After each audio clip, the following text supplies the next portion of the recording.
Black Star Network is here. Oh, no punches! I'm real revolutionary right now. Support this man, Black Media. He makes sure that our stories are told. Thank you for being the voice of Black America, Roland. Stay black. I love y'all. All momentum we have now, we have to keep this going. The video looks phenomenal. See, there's a difference between Black Star Network and Black-owned media and something like CNN. You can't be Black-owned media and be scared. It's time to be smart. Bring your eyeballs home. You dig?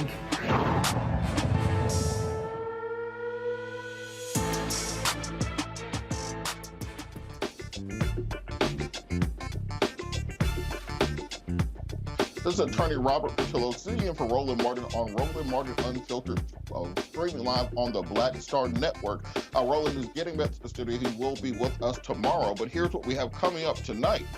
Florida Republicans are using new legislation to threaten Black fraternities and sororities by stopping college funding for any program or campus activity supporting diversity, equity, inclusion, or critical race theory. We will speak with the State Senator Shevrin Jones about his efforts to protect the Divine Nine in Florida. We have some good news out of Florida also. After serving 34 years of a 400-year sentence, a man is finally exonerated after a new probe finds he was wrongfully convicted. I'll talk with one of his attorneys from the Innocence Project of Florida, who helped the Broward County State's Attorney's Office free an innocent man. 7 Virginia sheriff deputies face second-degree murder charges for the death of a Black man held in a state mental hospital. We will tell you the emerging details of the harrowing trend in state mental hospitals. It's been a tumultuous day for the banking industry. We will speak with the president and CEO of the National Bankers Association about how the Silicon Valley Bank and the Signature Bank collapse could impact minority-owned banks. Finally, reading is an essential part of life, and one group has created a web-based reading support program to increase reading levels in children of all ages. We will speak with the creator of Reading Revolution Online about how they help children build reading skills and confidence using cultural identity development. It's time to bring the funk on Roland Martin Unfiltered, streaming live on the Black Star Network. He's got it. Whatever the miss, he's on it. Whatever it is, he's got truth, the fact, the fine. And when it breaks, he's right on time and it's rolling. Best believe he's knowing. Putting it down from sports to news to politics. With entertainment just for kicks, he's rolling. It's Uncle Roro, y'all. It's Roland Martin, yeah. Rolling with Roland now. He's funk, he's fresh, he's real, the best, you know he's Roland Martin now.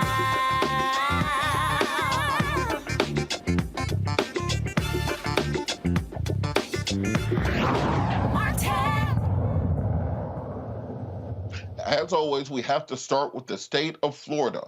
As we talked about last night, the state of Florida has House Bill 999 and Senate Bill 266, which are directly aimed at higher education. The bills seek to eliminate all forms of diversity, equity, and inclusion programs from state colleges. It's funny how they used to, at least lie about what they were trying to do. Now they just tell you up front, we are going after diversity, equity, and inclusion. So sometimes I appreciate their candor. We told y'all last night how Senate Bill 266 threatens the Divine Nine. We're going to take you to Senator Jones's tweet. I'll just read from Florida Senator Shevrin Jones during the show. She said, I would like to publicly thank the bill sponsors of SB 666, Senator Aaron Garl, for hearing the concerns of the Black fraternities and sororities by removing language that could have been an unintentional consequence to our organizations. As a proud member of Alpha Phi Alpha, thank you. It was from Roland, of course. Florida Senator Jones joins me from Tallahassee. Senator Jones, how are you this evening? Doing well. How are you? I am doing great. So can you tell us about the latest developments with regards to these Florida efforts to curtail diversity, equity, and inclusion, particularly as it may have impacted Black fraternities and sororities? Yeah, I appreciate you all bringing light to this issue. I think it's important for people to understand that the House bill and the House Bill 999 and the Senate Bill 266, they're two separate bills. You have the House bill that had language in it which was problematic because the bill specifically said that basically saying that any membership or organization that promotes, support, or maintain any program or campus activities that violate equity, inclusion, or that espouse anything dealing with diversity, equity, inclusion, or critical race theory can no longer receive funding from the state. A lot of our programs here, whether it's at Florida A&M, whether at UF, or any other schools that have Divine Nines, if they fell into this category who receive money through student activities and SGA, they would have the vagueness of that language could assume and get colleges and universities to begin to quote unquote defund D9 programs. But currently, we in the Senate, that language was totally eliminated from out of there and then placed in an exempt activities student activities are exempt from this period. Okay, and so with that, one of the questions was raised. What about things like the Black Law Students Association or NASB or National Association of Black Journalists? Are there still going to be student organizations for groups like that? But yeah, those student organizations will still be able to function because they fall under the category of student activities or student organizations. And so this was the Senate bill that this happened with. Is there any movement on something like this happening in the House? And if the House doesn't adopt that type of language, what will be the next legislative step? Yeah, so and here's what I will say, that I think the advocacy around this is valid.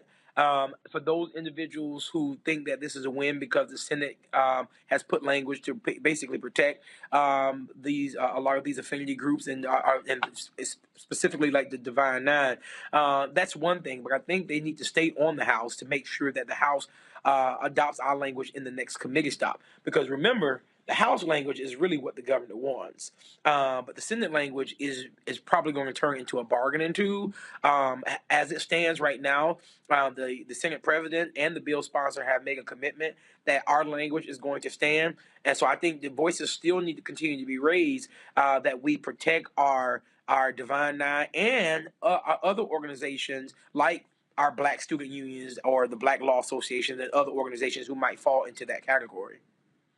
But for the public, can you kind of talk a little bit about why it's important to protect these types of programs? Because I'm sure somebody or opponents of the change of this language may be listening and saying, "Well, why should we have a special group that cuts people out? Shouldn't we just have all the students together? Shouldn't everything just be all the engineers, all the journalists, all the whatever the groups are? Why separate them out?" Well, when we talk about not just diversity, equity, and inclusion, but when we talk about communities, I'm not going to talk about groups, communities. Individuals can be a part of whatever community they want to be a part of, especially within our college and university campuses. But why are these programs important? Because everyone needs to have a place where they belong and where they can go to, whether it's the Black Student Union, whether it's the Hispanic Unity, whatever those groups are, it doesn't matter. Everyone should be able to go to a group to be able to feel as if they're heard, and they can have thought partners within these groups. It's not saying that other individuals are not welcome there, but in this standpoint, this is where we are. Let's look at Black fraternities and sororities. Why were we created? Well, we were created as groups back during a time to when we weren't welcome in other groups, and because we weren't welcome in those other groups, we found ways how to empower our own, to advocate for our own, to educate our own, and that's still important to this day. Although we have probably moved on, quote unquote, in society, these groups are still necessary and needed because these are areas where we continue to move our agenda as a community. Now, Governor DeSantis has made kind of the backbone of his potential 2024 presidential campaign that Florida is the state where, quote unquote, woke goes to die. Will Governor DeSantis sign a bill with the type of compromise language in it, or will it be sent back to be reinserted? Say that. I can understand the last part of your question. Sorry, with Governor DeSantis basically saying this is where woke goes to die, would he even sign a bill with this type of compromise language in it? Well, I mean, I can tell you this: the Republicans, they're not going to want to be embarrassed, so that will probably be worked out prior to it even making it to the governor's desk. I can guarantee you that someone from the governor's office are already talking to the fourth floor on whether or not they do or don't want this. What should people do if they want to make sure that they can put the type of pressures that you mentioned on the House to make these changes? Because often these things get through committee, they get through hearings before most of the public even know what's going on. What can be done to bring the proper amount of tension and pressure to the House side to make the proper changes? You know, I think this is a great opportunity for fraternities and sororities and other groups to use this as a chance to reach out to the governor's office, reach out to the Senate president's office, reach out to the speaker's office. And I really think the national presidents from these sororities and universities should be the one to do that. Why is that important? Because if these individuals of high regard reach out to the governor and reach out to some of these other chamber heads, I think it can make a hill of difference for a response that will come from the Florida current leadership. And just finally, with this concerted attack on diversity, equity, and inclusion in the state of Florida, what can be done to protect those programs that do exist for things such as bringing in more African American students to higher education, making sure we have programs that are specifying Black history, they're specifying Black thought on this kind of macro issue of Florida going after diversity, equity, and inclusion? What can be done to fight back against that larger effect? You know, currently now in the legislature, we don't have any leverage in the House, nor do we have leverage in the Senate. So the first part of your question, I'll say that we need to be working now in ensuring that what we are seeing, that we do something about by electing those people who are reasonably minded when it comes to these type of issues. We also want to point out that everyone has to realize where this conversation came from.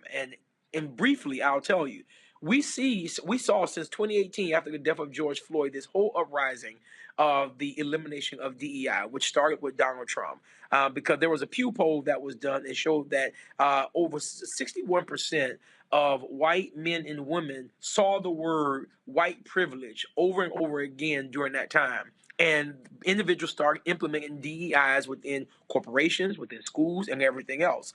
They didn't like that.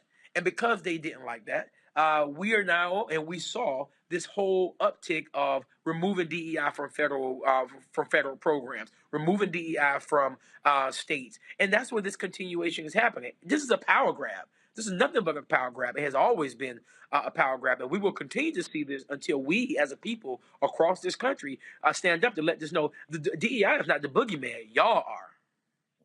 Well, you know, Florida has always been the canary in the coal mine. So if things are happening in Florida, you best believe they're going to continue in the rest of the country. Thank you so much, Senator Jones, for joining us. Please keep us updated on any legislative developments there. Appreciate it.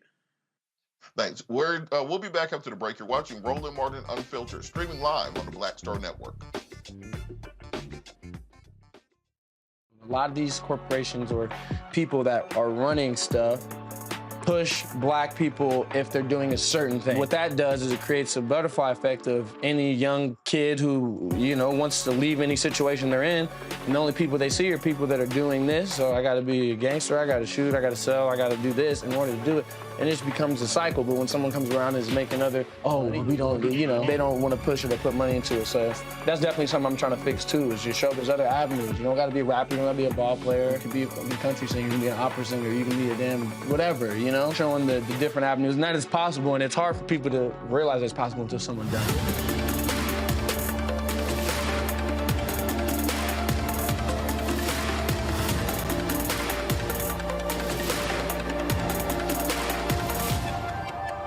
On the next Get Wealthy with me, Deborah Owens, America's Wealth Coach, the studies show that millennials and Gen Xers will be less well off than their parents.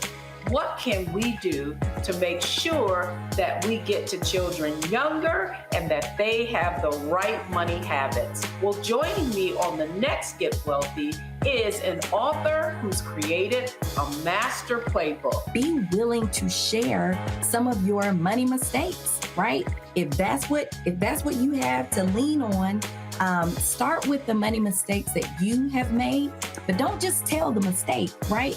Tell the lesson in the mistake. That's right here on Get Wealthy, only on Black Star Network. Hi, I'm BB Winans. Hey, I'm Donnie Simpson. What's up? I'm Lance Gross, and you're watching Roland Martin Unfiltered.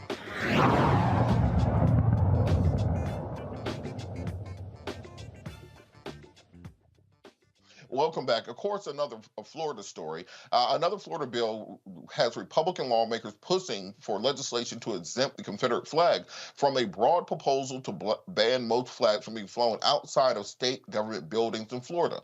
So what this is they want to ban the flying of Black Lives Matter flags, for example, or pride flags outside of governmental buildings. So they are passing laws that restrict the number and types of flags that can be flown. But now Florida Republicans want to make sure that if it's a Confederate flag, it gets to be flown right along with the other official flags.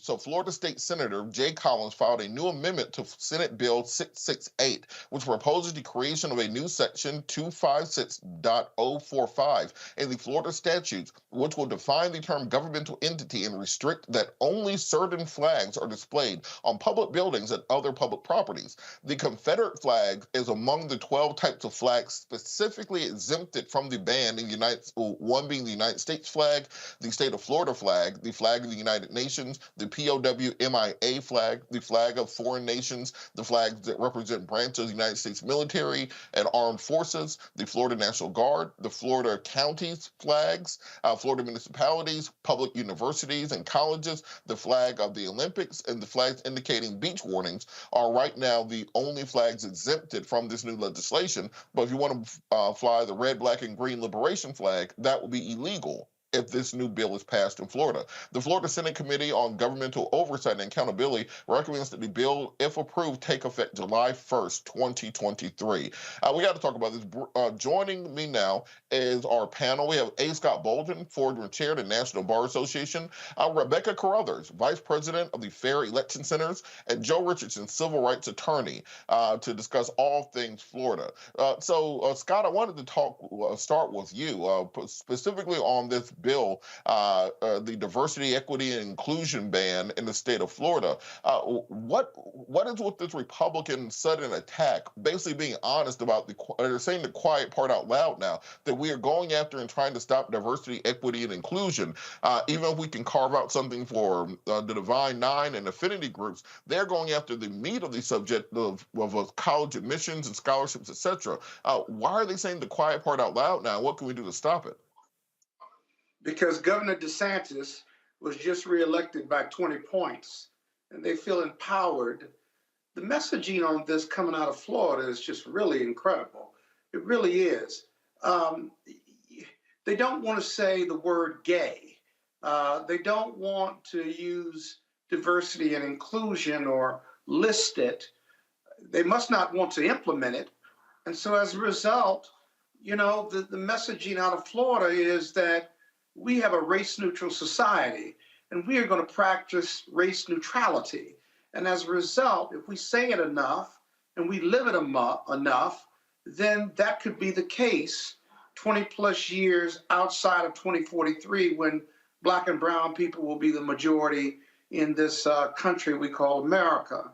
It's a very dangerous rhetoric because it empowers white nationalists and white racists. It empowers white oppression and white violence against people of color and the Jewish faith. And so I'm deeply concerned about it. 1 of 50 doesn't sound a lot, but as you say, this is going to spread to Texas and other more conservative red states. And then you're going to have a higher level of this civil war that we think, many of us think, we're in right now. We're battling ideas now, but the closer we get to 2043, we may be battling each other, literally, physically, and violently. Rebecca, on that same note, it seems that this should be one of the #1 things percolating through Black media, Black social media, fighting back on this, because just as we saw with Stand Your Ground laws back in 2006, you start with a state like Florida, then next you know the whole country has the law before you can even fight back against it. We saw this with abortion laws, the 6-week heartbeat bills. You start in a state like Florida or Georgia, then it metastasizes across the country. What do we need to do to get in front of this type of legislation? Because they are telling you exactly what they want to do: destroy 50 years of progress in diversity, equity, and inclusion in society that has seen Black folks and other people of color catapulting over poor white people. They're trying to reset that social system. Well, first of all, Robert, we're not going anywhere. That's the first thing that Governor DeSantis needs to know. We were here before him, and we will be here after him. In fact, I'm actually in Florida tonight. And one thing that I will say that, yes, as a member of the Divine Nine, I am a member of Alpha Kappa Alpha Sorority Incorporated. I am glad that Senator Jones is looking for ways to make sure that Divine Nine organizations aren't impacted by HB 999. However, that isn't enough. While it's great for us, it's not great for our overall community and other communities of color that's being unfairly targeted in Florida. I do think Governor DeSantis is going too far. One, just like Scott just said, you can't say gay anymore. 2, students who are non-binary or identify as trans are now being attacked. Governor DeSantis went after Disney. So Governor DeSantis keeps doing these things, and he's going to go too far. Even seeing in the last couple of days that members of the GOP, like more of the hawkish types people are going after DeSantis because of some of his foreign policy stances that he's taking.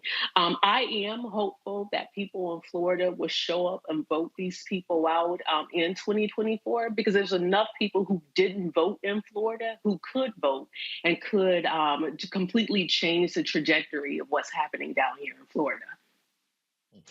Joe, kind of on that same note, there's always been this there's often this criticism that the Divine Nine, the Boulay, the letter organizations, etc., separate themselves from the rest of the Black community. That you have the kind of elite bourgeoisie Blacks in one place, and they legislate for themselves, kind of leaving everyone behind. By creating an exemption in the legislation that helps the Divine Nine and other affinity groups, but doesn't address the bigger issue of the destruction of diversity, equity, and inclusion, does that push kind of support and buttress that argument that they see themselves as being separate from the masses?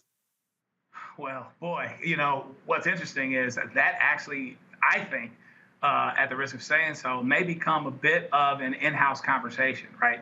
How we feel about each other, how we separate ourselves, whether you're talking about everything from organizations involved in or part of or not a part of, or light skin or dark skin or whatever that was. We're better off with the Divine Nine than without it, okay? And with them being able to have every strength that they could possibly have, including upward mobility in the way of scholarships, community involvement, government support related to that, institutional support related to that. So that's not going to be the problem right now. To your point, perhaps some people will use this moment as one to express the differences, to point out the differences and the areas. Okay, why do they get an exemption, but these organizations don't? Why are they so special? Some will think that, but that was not my first thought. And I would like to think, for anyone that wants Black institutions to survive, things that were created from a survival standpoint for a reason to survive and a way to survive. I would like to think that the first thought would be we have to preserve those Black institutions, not those alone, not those institutions or those organizations alone, but we certainly have to be with them. And then some of this other stuff that we may be talking about has to be in-house stuff that allows us, if we need to talk about whatever we need to talk about, so that we present a united front and can't be divided and conquered. And real quick on the issue of this flag exemption they're putting in place, Rebecca, I wanted to ask you about that. The idea that they want to list the Confederate flag alongside the United Nations flag and the flag of the state of Florida as being exempt from this new flag ban they have, but at the same time you're going to ban the Black Liberation flag and ban the Gay Black Pride flag and ban Black Lives Matter flags. How do they keep getting away with this level of just bold-faced white supremacy? Well, Governor DeSantis and his henchmen and henchwomen that's in the Florida State House and the Florida State Senate, what they're telling us is that they support treason.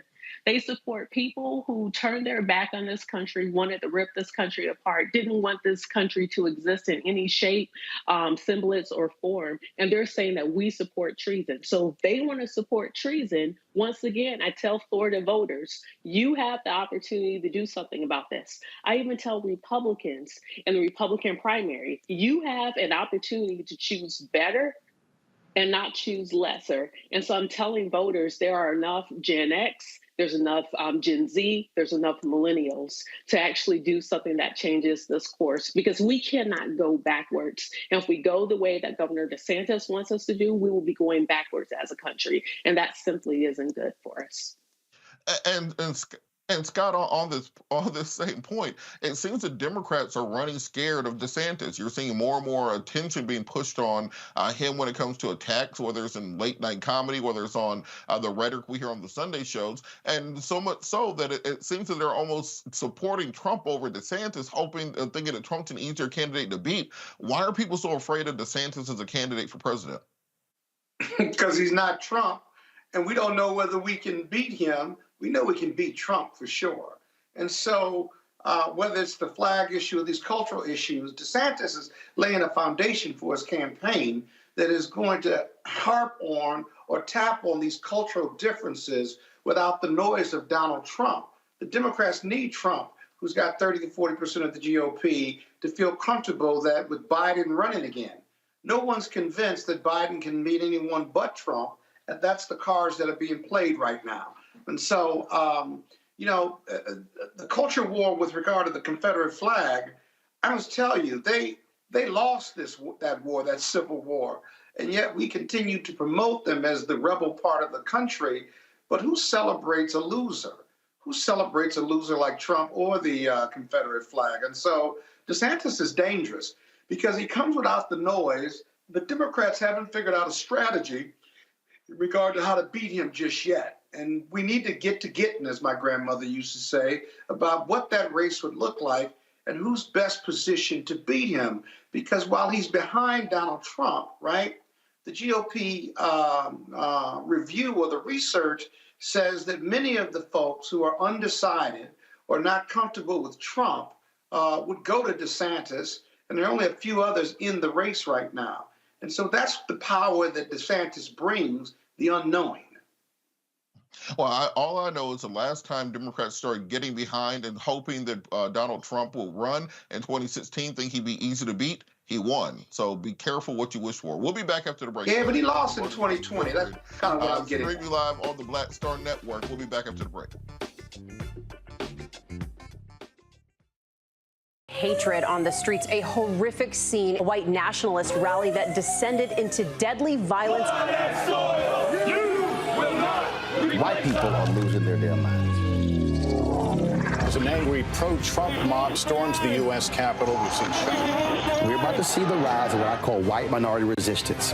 We have seen white folks in this country who simply cannot tolerate black folks voting. I think what we're seeing is the inevitable result of violent denial. This is part of American history. Every time that people of color have made progress, whether real or symbolic, there has been what Carol Anderson at Emory University calls white rage as a backlash. This is the rise of the Proud Boys and the Boogaloo Boys. America, there's going to be more of this. Here's all the Proud Boys, Dave. This country is getting increasingly racist in its behaviors and its attitudes because of the fear of white people. The fear that they're taking our jobs, they're taking our resources, they're taking our women. This is white fear.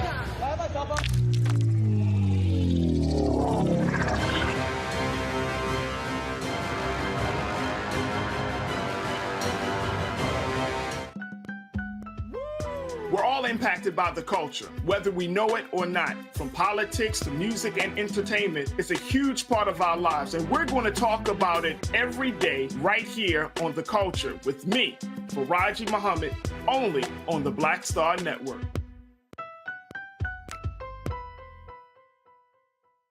What's up, y'all? I'm Will Packer. Hello, I'm Bishop TDJ. What up, Lana Well, and you are watching Roland Martin Unfiltered.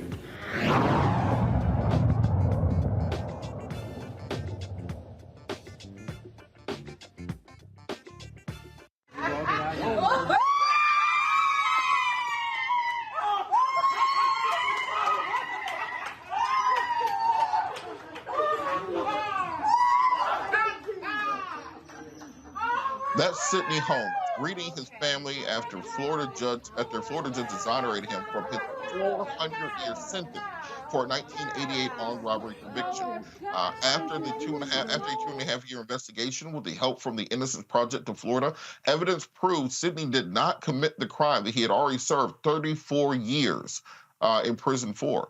Sidney says, despite it all, he has no hate in his heart. Joining me from Tallahassee, Florida, is Seth Millers, one of the attorneys for the Innocence Project of Florida, who helped Sidney gain his freedom. Attorney Miller, how are you doing this evening? I'm doing great. How are you? I am great. Can you talk a little bit about this case in particular and what evidence it was to help to exonerate Mr. Miller? Or Mr. Holmes, rather, sorry. No, it's okay. For Mr. Holmes, his case rested solely on an eyewitness misidentification. And when we look at these cases, we're trying to figure out how does someone get in a lineup.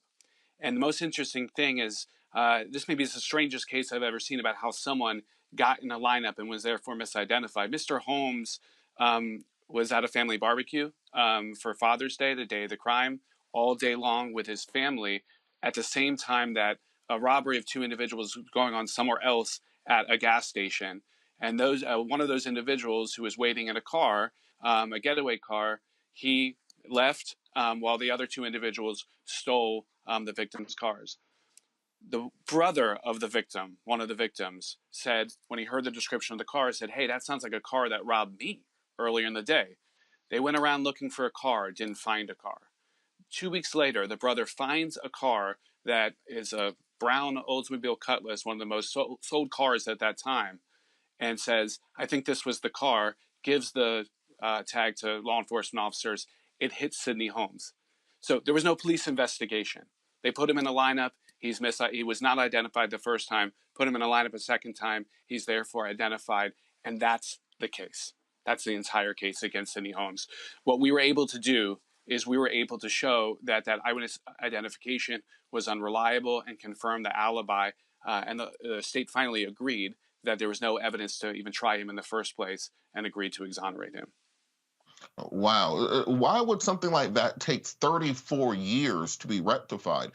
Because, as you said, there's really no forensics, no kind of things tying him directly to it. What took so long getting this case finally sorted out properly? Well, I think what people don't understand is that the system that we have to, let's say, overturn a conviction is actually designed to preserve wrongful convictions. So unless you figure this out very close in time to when you're convicted and sentenced, and after you've had your first appeal, the system is designed to prevent you from continually challenging your conviction. And so we didn't actually have any real court remedies that we were able to go in ourselves and file. Instead, what we had to do was wait for the innovation of this conviction review unit within the prosecutor's office, a unit designed to look back, like at the Innocence Project we do, look back at wrongful convictions, reinvestigate them, and determine whether they are in need of relief. It was only when that office was created in 2019 by the previous state attorney, continued by the current state attorney, Harold Pryor, in Broward County, that we're able to collaboratively, jointly investigate the case and come to an agreement that justice was denied in this case and the case needed to be rectified. And with that, I know there's probably thousands of other cases like this in every state. I was on the board for the National Association of Criminal Defense Lawyers with Barry Scheck. And when we talk about just the sheer volume of this, what can be done to create more capacity within the legal community to handle these sorts of cases, even if it does require something legislative or even an initiative in the prosecutor's office that you just mentioned?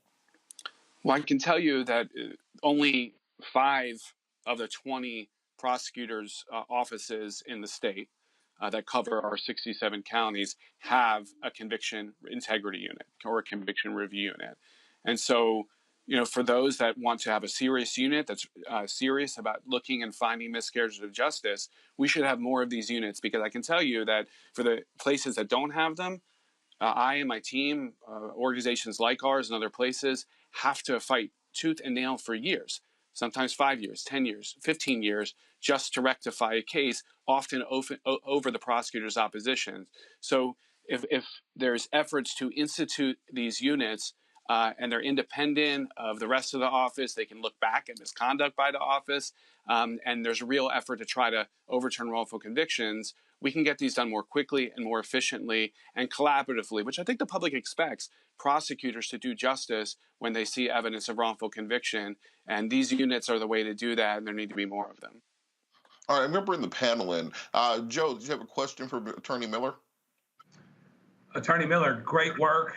Congratulations to you. I am wondering out loud, not dissimilar from what was just being said by Robert, is there potential? I'm really concerned about the potential for the political wins, WINDS, in Florida to filter down to this very, very important work, and perhaps the governor wants to weigh in on it, that it shouldn't be happening. Because the fact of the matter is, it's not very popular. It doesn't get people elected to exonerate people and admit that your system was wrong, sometimes grossly wrong, and for a very long time. But how safe do we feel in believing that the current state's attorney and that there's enough of an imprint with what's going on and how important it is that it will continue to be a priority and grow and not be a political casualty? It's a great question.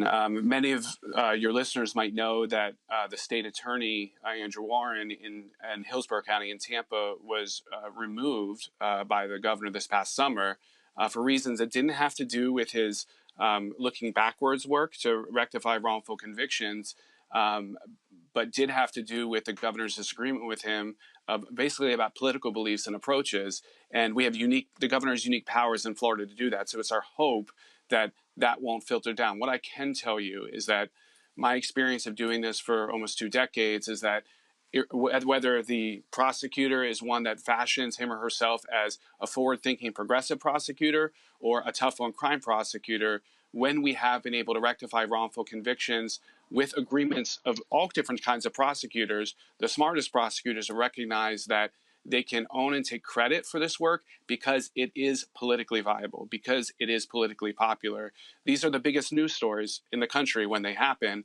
And when prosecutors can realize they can take ownership of that, it oftentimes redounds to their benefit. And that's kind of what we've been trying to talk about to folks, that this is good policy. And in many cases, good policy makes good politics. Scott, did you have a question for Attorney Miller? Yeah, Attorney Miller, A. Scott Bolden, just excellent work. Having represented Jimmy Gardner out of West Virginia, who was wrongfully incarcerated for 27 years, and I look at your case, your client was incarcerated wrongfully for some 30 years. Two things stick out for me as a lawyer, and wanted you to comment. One was the amount of time each of them were sentenced to. I mean, Jimmy Gardner was sentenced to like 100 years. Your client was sentenced to 400 years. And then secondly, what's remarkable about them having been let out of prison is the faith and hope and resolve they maintained while they were incarcerated. Can you comment on those 2 points based on your experience in representing wrongfully convicted defendants? Well, I'm so proud to hear that you represented Jimmy. I love Jimmy. He's a good friend of mine and a great advocate for preventing wrongful convictions in the future. Look, in this case, Sidney Holmes was sentenced to 400 years, and I think your viewers need to understand that was a compromise sentence. In this case, the prosecutor, because Sidney Holmes wouldn't turn in people that he didn't commit the crime with, he didn't know who committed the crime because he was innocent, the prosecutor asked for 825 years. And the judge thought that was excessive and settled on 400.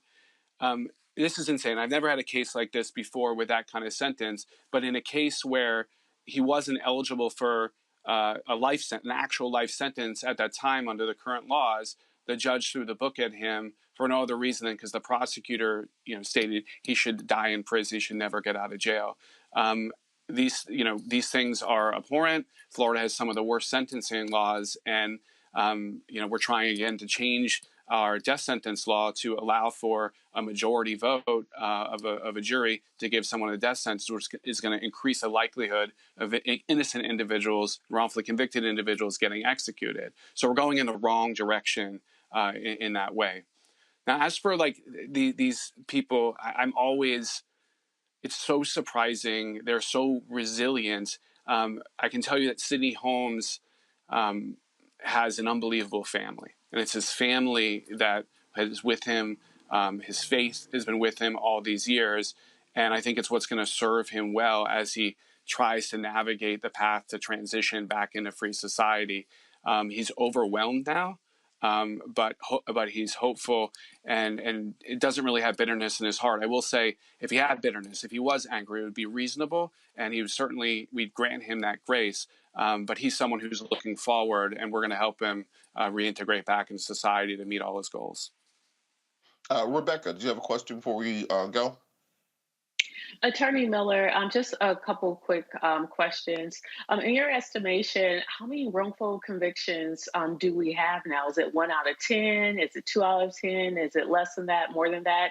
And second, how do you all pick and choose and decide or evaluate which cases you're going to pursue? Both great questions. Thanks. There's been a lot of studies. Pew Research has done a study that suggests there's up to 4 or 5% of individuals in prison who are wrongfully convicted. You can imagine even more people who are charged with very minor crimes that they didn't commit, but just enter pleas that never even go to prison because they have to get home to their families, don't want to lose custody of their children, don't want to lose their homes, these types of things. So that's probably a low estimate of the number of people who are wrongfully convicted annually in Florida, the United States. I'm sorry, I forgot your second question. Can you repeat it? How does the Innocence Project pick and choose or determine which cases that they're going to pursue?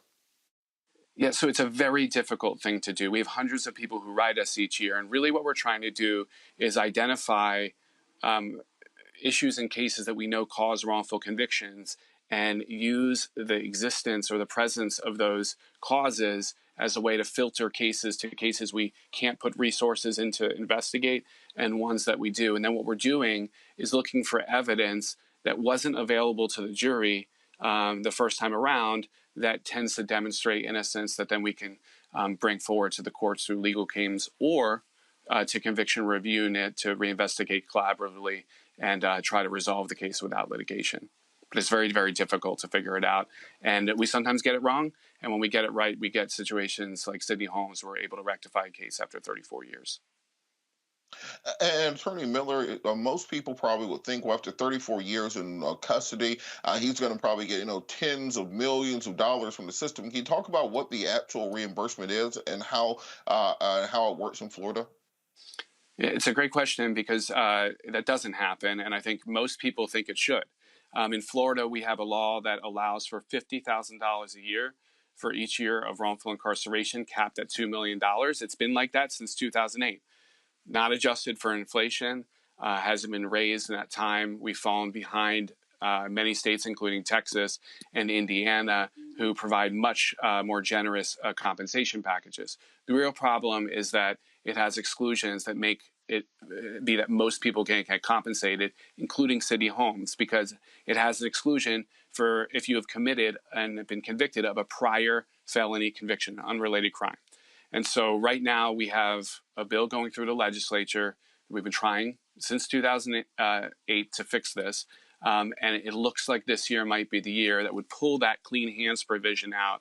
And it's going to lead to many, many people who were equally innocent, but for years ineligible to be compensated and finally get that in money, the financial support that they need to find financial stability and overall stability. So we're hoping that our advocacy this year will be able to get that done.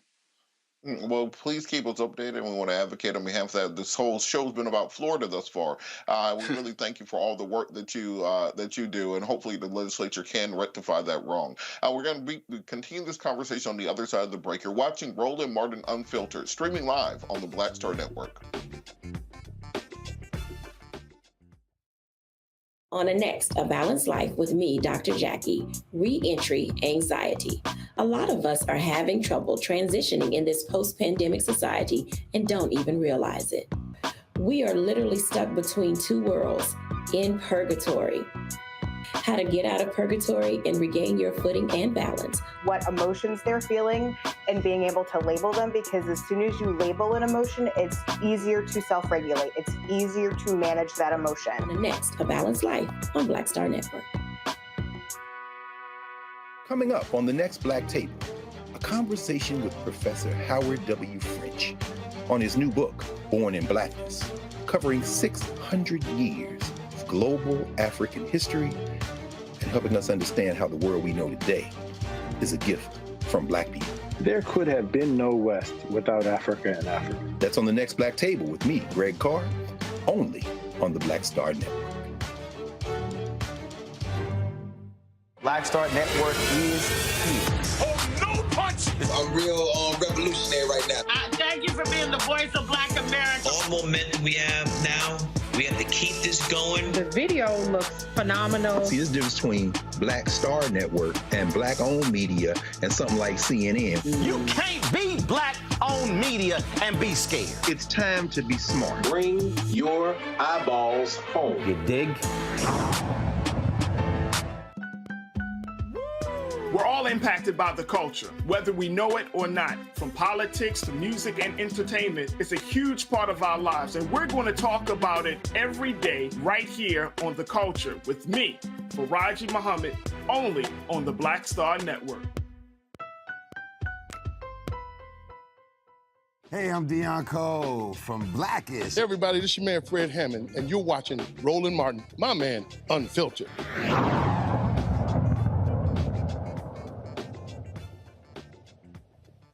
Turning now to the state of Virginia, 7 Virginia Sheriff's deputies face second-degree murder charges for the death of a Black man while held in a state mental hospital last week.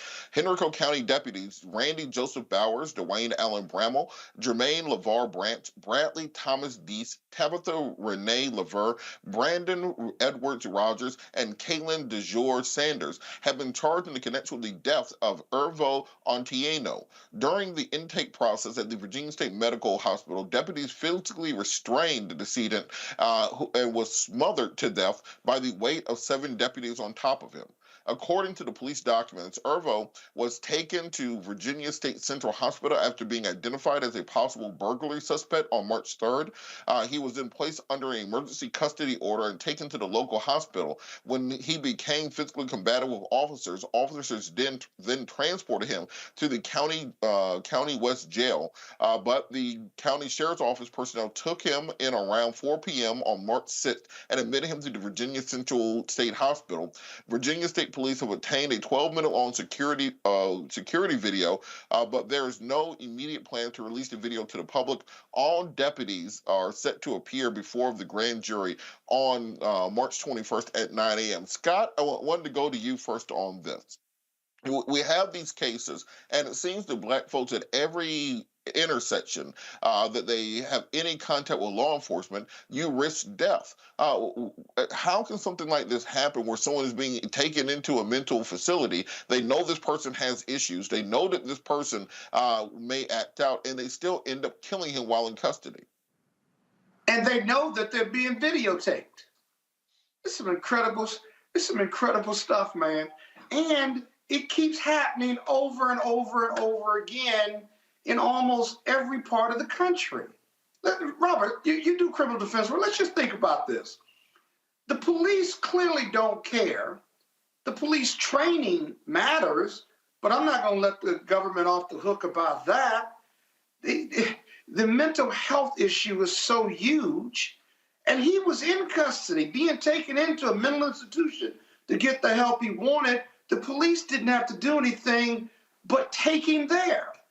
And then they suffocated him because he's having a mental episode. And the other thing that you get in this case and other cases is, what's the rush with the police? If you've got a disruptive, mentally ill patient, right, what's the rush in either moving them or bringing them out of a barricaded situation in a home or a garage or a bathroom? What is the rush? Why not let the mental health experts do their thing? But the police have no discretion. All they know is force, arrest, and arrest with force. That's all they know. There's no discretion on the street. And they do what they're known to do.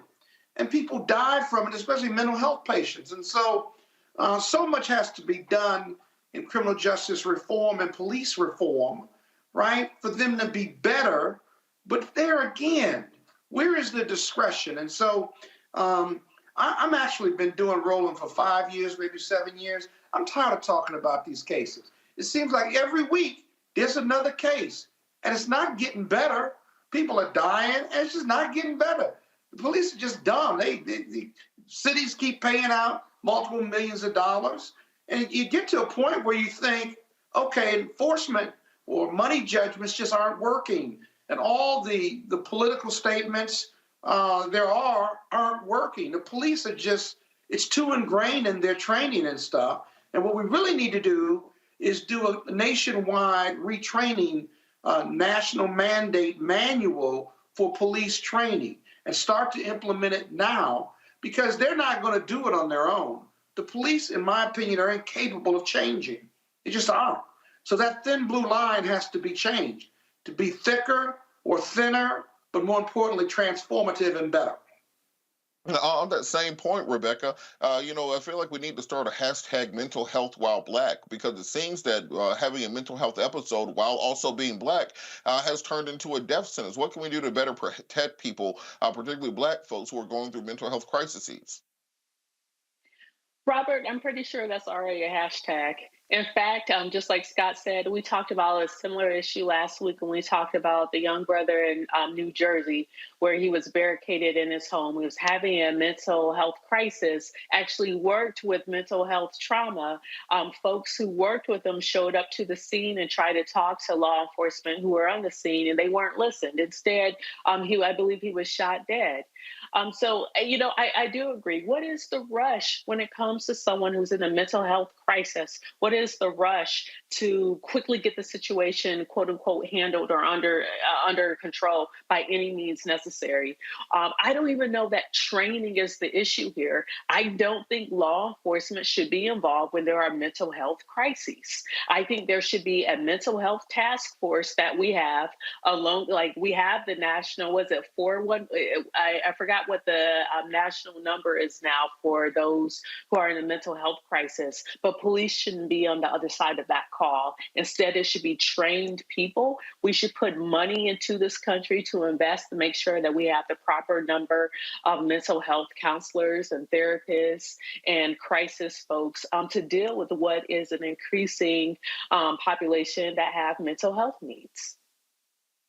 And Joe, kind of on that same point, what do we need to do legislatively or policy-wise to stop these things from happening? Because it's very difficult to get any traction on police reform on the national level. But as everyone has said, these stories happen on a weekly basis. We can literally fill up an entire 24-hour network with just cases of Black folks being abused or beaten by law enforcement or killed by law enforcement. What should be the solution? What should at least be the road towards a solution?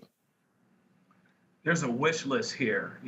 There's so many things that need to be done, but could we possibly agree? And I'm just throwing this out there. Could it possibly become an initiative, become important? Okay, you feel a certain way about police brutality, right? But we all agree, well, at least most of us, that there is some such thing as having a mental health crisis and that it actually ought to be approached differently. So you do one of two things.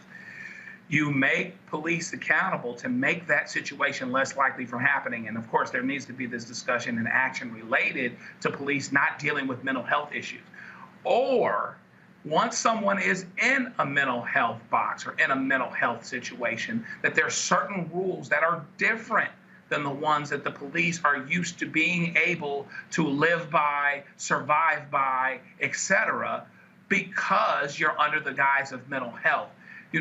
We have been talking a long time about this and, what can change and when it can change. And there's more discussion on mental health, and that's important. But should it really be that police should be in a mental health? There's no question that there's a mental health issue going on here. This guy is in a mental health place dealing with mental health issues. But if you bring police brutality into that, if you bring police culture into that, it should do two things. It should say, no, not here. That's thing one. Okay, but thing two, have this larger discussion about what belongs with police and what does not. But I think the consolation prize for now is to find some way for there to be accountability and different rules that hopefully lend to a different spirit and a different culture as it pertains to people that are being dealt with under the mental health care umbrella. And Scott, we were just on a conservative show a week or so ago, and the people on the other side of the aisle have a completely different view of these things. They say that there's a crime wave nationwide and we need to be empowering officers to be more violent, to be more aggressive, to be more militaristic in order to put down and control many of these communities. How exactly can we get to a point of compromise where we on this side see a very clear situation where Black and brown people are murdered on a daily basis by law enforcement, but the folks on the other side see there being this crazed crime wave that they have to put down by any means necessary, and they're not willing to even come to the point of having a conversation, let alone a compromise. They want to add to the penalties too. They want to lock them up for longer. Washington, D.C. has one of the highest incarceration rates in the country, if not the highest, right? And we lock them up for a long time in Washington. And guess what? Like any other urban center, the crimes keep coming. We still got a crime wave.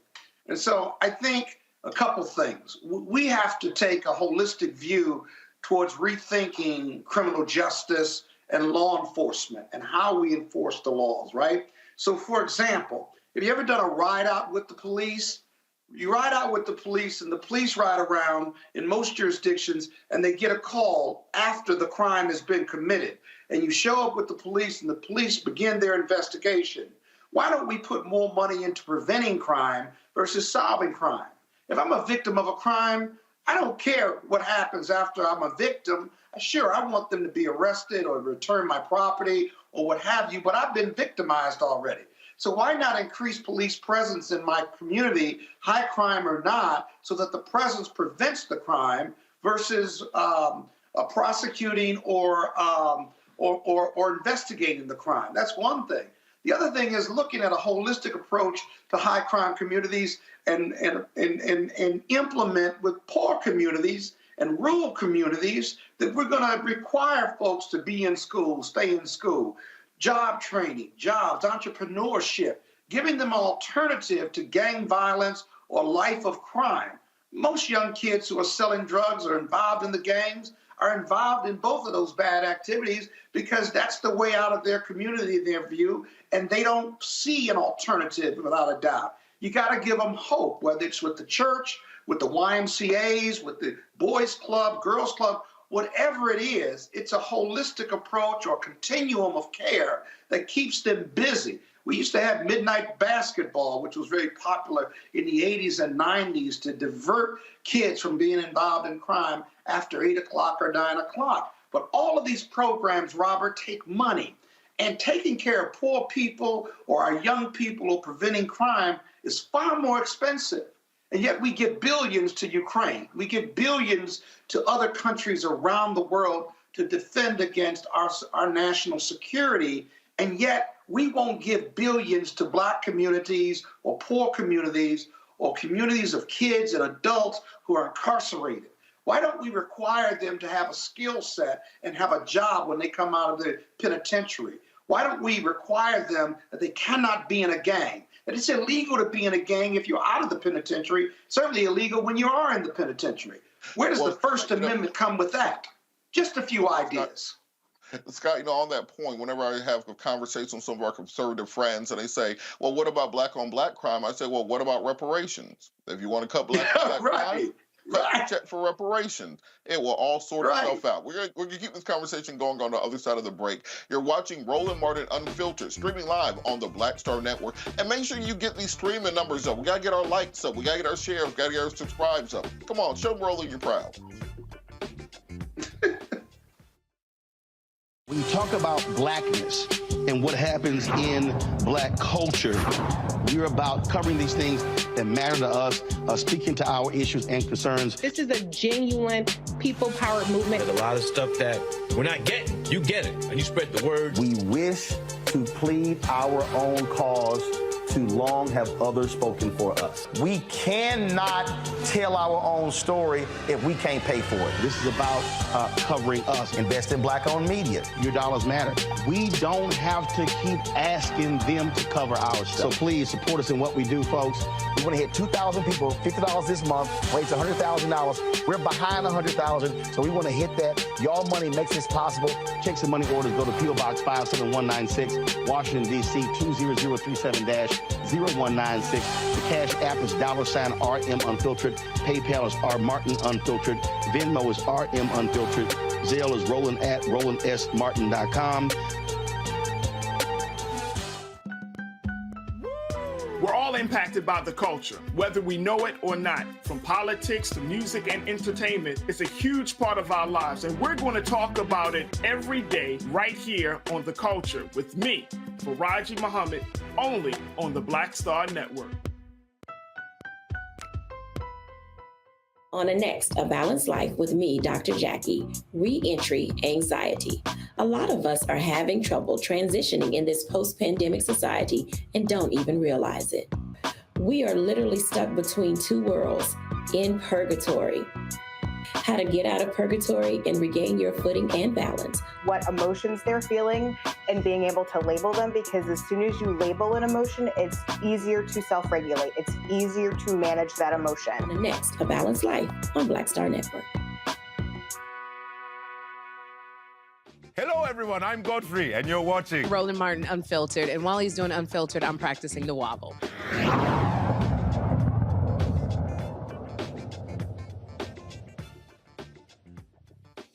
Last week, we saw the second largest bank collapse in United States history with the collapse of Silicon Valley Bank, the largest that we've seen since the 2008 financial collapse. That was followed up Monday by the collapse of the third largest bank collapse in U.S. history, the collapse of Signature Bank. As a result of this kind of run on banks that we've seen recently, we've also seen the collapse of Seagate Bank, as well as markets overseas working hard to try to shore up this process. We saw the UK branch of Silicon Valley Bank be bought by HSBC, as well as the Indian government stepping in to reassure startups there that their deposits would be secured. We've seen reassurances from the federal government. We've seen Janet Yellen, President Biden, reassure people that the banking system is secure. The Fed has announced that they will not be, or many people believe the Fed will not be raising rates in March, despite the last 2 years nearly of continuous rate hikes as a result of this. But despite these, we're still seeing people are very unsure about their money. The Silicon Valley Bank's customers withdrew $42 billion in a single day, and that's what led to them not having the cash flow balance in order to stay operating. Now, could this bank's demise mean more business for minority banks? Joining me now from Washington, D.C. is Nicole Elam, President and CEO of the National Bankers Association. NBA was founded in 1927 as the Negro Bankers Association, the organization's mission to promote minority depository institutions. Nicole, how are you doing this evening? I'm doing well. Thank you for having me today. Well, thank you so much for coming on during this very kind of fraught time for people. Can you talk a little bit about what led to the collapse of Silicon Valley Bank and Seagate Bank and Signature Bank? Because I think a lot of people don't understand that these banks don't actually have that money just sitting in a vault. That money is out living its best life while it's deposited. You are absolutely right. Most people don't understand what happened at Silicon Valley Bank and Signature Bank. And because they don't understand, it's leading to a flurry of people wanting to take their deposits and take them to banks that are considered too big to fail. But what happened to Silicon Valley Bank and Signature Bank is that they had a high concentration of their deposits and asset base in things that are considered risky, in crypto, the volatile venture capital, tech startups. And so if you have one leave and you have all of those deposits in that asset base, it makes it very risky. That's unlike most banks all across the country. That's what people don't get and they don't understand, that Silicon Valley Bank and Signature Bank are unlike most banks all throughout the country, and that they had a rapid growth, non-traditional banking model that is unlike most banks like community banks that I serve. And with that, kind of the animating point of this was a tweet from Peter Thiel, the billionaire that kind of spooked the markets. Can you talk about what caused this bank run on these banks and kind of the current financial fear that we're in? Yeah, so what happens is if you have somebody who says, oh my goodness, you should fear it, then you have people doing that.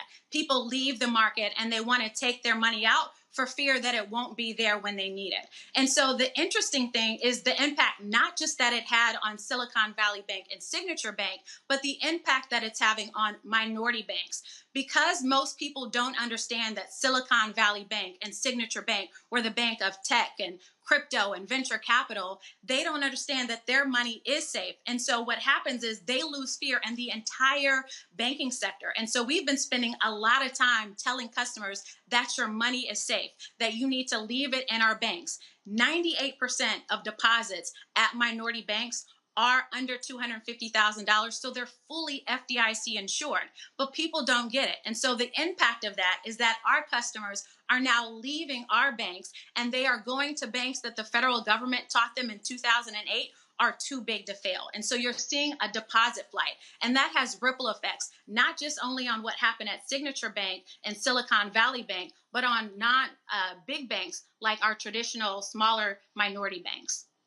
After the 2008 financial collapse, we did see legislation in Dodd-Frank in 2010 meant to stop some of these risky investment practices that you mentioned earlier. That time was primarily pointed towards the real estate sector, the liar loans, the no money down, no job, no car payment mortgages that were being given out.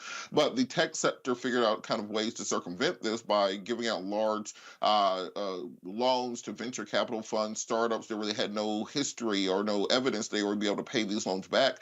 Then in 2018, we saw the rollback of much of Dodd-Frank under the Trump administration. Even our former Congressman Barney Franks was on the board of Signature Bank that kind of freed up much of this lending prohibitions that were created in 2010.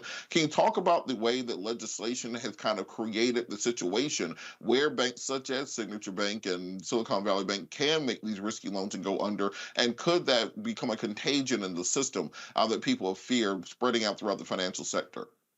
That is a great question. But the interesting thing is that this wasn't a case where you necessarily had loopholes and it was a loophole that led to the crash. The reality of it is that banks have to go through stress tests. And the fact that this is a bank that grew 315% in 2 years and 60% of its assets were in treasuries that everybody else was saying you need to do something different with, that in and of itself should have been something that would have been alarming and should have triggered a stress test. So what tends to happen when you have these type of big major events is that people's first reaction is, oh my gosh, we need new legislation, we need new regulations, and we need to overcorrect. But this isn't a case actually that you need new legislation and regulations. What you actually need to do is implement what was already in place. And on that same note, we're seeing with those long-term treasuries, the big thing that changed was when they made the loans, we were talking about interest rates being 2%. But then after the last 2 years of Chairman Powell, with the nearly monthly seems like raises in interest rates, now we're at over 5%, which makes those long-term treasury notes less valuable. It seems that he's following kind of following the roadmap laid out by Paul Volcker in 1979, 1980, when it came to breaking back of inflation by raising interest rates. How exactly have those rate hikes impacted small and medium-sized minority banks? One of the biggest ways that we're seeing the rate hikes impact us is through deposits. In the post-pandemic, post-George Floyd environment, what we saw is a lot of people now wanting to support minority banks, which is an awesome thing. And one of the ways that they sought to support minority banks is by making deposits. And so you saw a lot of big banks and corporations really think about making deposits in minority banks. Well, what happened is when that rate environment changed, they then wanted a deal that was market specific and not necessarily impact investing. So what we're seeing is a flight of deposits that were placed in minority banks at one rate and people trying to renegotiate it because of the rate change. And so it really goes to show, are people really in it to have an impact and to support minority banks, or are they in it to say that they're supporting minority banks? And on that same note, what we saw with these banks that did go under is that they were very much the banks of venture capital, the banks of startups. Black and minority businesses often don't have access to, angel investors that are going to come in to help get your business or your app started, or access to some of these loans that were considered risky. What role do small and medium-sized Black banks play in kind of filling that gap between those risky investments that something like a Silicon Valley would make versus people not having access to the funds to grow their businesses and really bring their ideas to fruition? Yeah, so our banks really focused on small businesses that are sitting in and serving our communities. Those are the businesses that we are investing in, and we are making sure that they have access to capital. When it comes to larger tech startups that, as you said, are riskier, there are banks that do that. And so what we do is we partner with venture capital companies that are supporting those banks, and we really want to focus on particularly entrepreneurs of color, those tech startups. And so we partner with those venture capital companies to ensure that those small businesses that are in the tech industry have the capital that they need to survive and thrive. But those types of investments are very different than perhaps the traditional community bank lending that you see happen on a local level. And just kind of finally, we saw that in the wake of the collapses on Friday and Monday of Silicon Valley Bank, Signature Bank, Seagate Bank, that I think there were 12 plus banks that they had to stop trading in the stock exchange because they had lost 70+% of their value. For nervous investors or people who are thinking about pulling their money out of traditional banks and putting them into crypto or putting them into hard assets like gold and rare earth elements, etc., how can they be sure, or how can they know if their bank is in danger of going under? talk to your bank, right? The reality of it is that our bank is not a bank that is going under, right? Most of the accounts, deposit accounts that are at our banks are under $250,000, so they are fully federally insured by the FDIC. And for those accounts that are over $250,000, there are a number of tools that are in place to maximize FDIC insurance. They're called reciprocal deposit agreements, where banks have agreements with one another for amounts that are over $250,000, so they are secure. So what I would say is that our banks are probably more safe than any of the other things that you are seeing out there. So keep your money at a local community bank. These are the ones that have been sitting in and serving your community. We have a long-standing track record for over a century of proving that we are reliable, we are here to stay, we are well capitalized, and we are full of liquidity. So we are here ready to lend, and your money is safe. All right, and real quick before we go, where can people find more information about those small and mid-sized Black-owned banks and community banks? Nationalbankers.org is the place to go to find out more information about minority-owned and operated banks.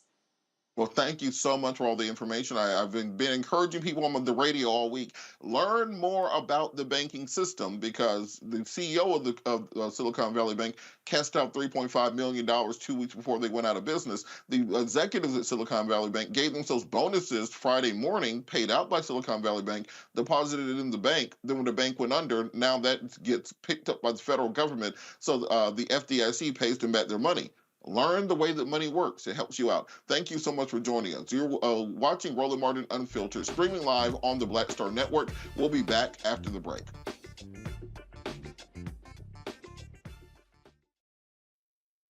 On the next Get Wealthy with me, Deborah Owens, America's Wealth Coach, the studies show that millennials and Gen Xers will be less well off than their parents.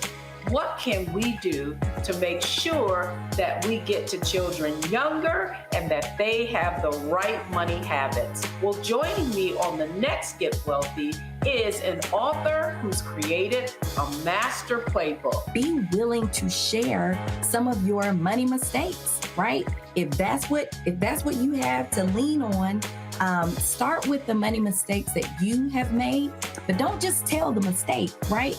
Tell the lesson in the mistake. That's right here on Get Wealthy, only on Black Star Network.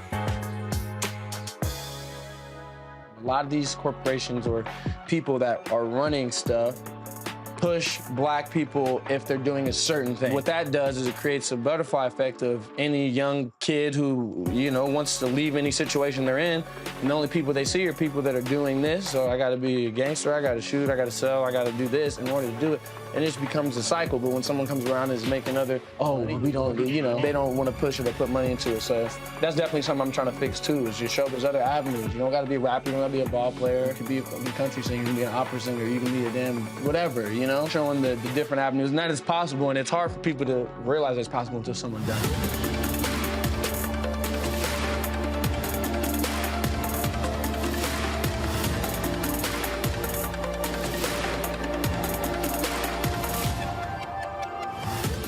Hi, everybody. This is Jonathan Nelson. Hi, this is Cheryl Lee Ralph, and you are watching Roland Martin Unfiltered.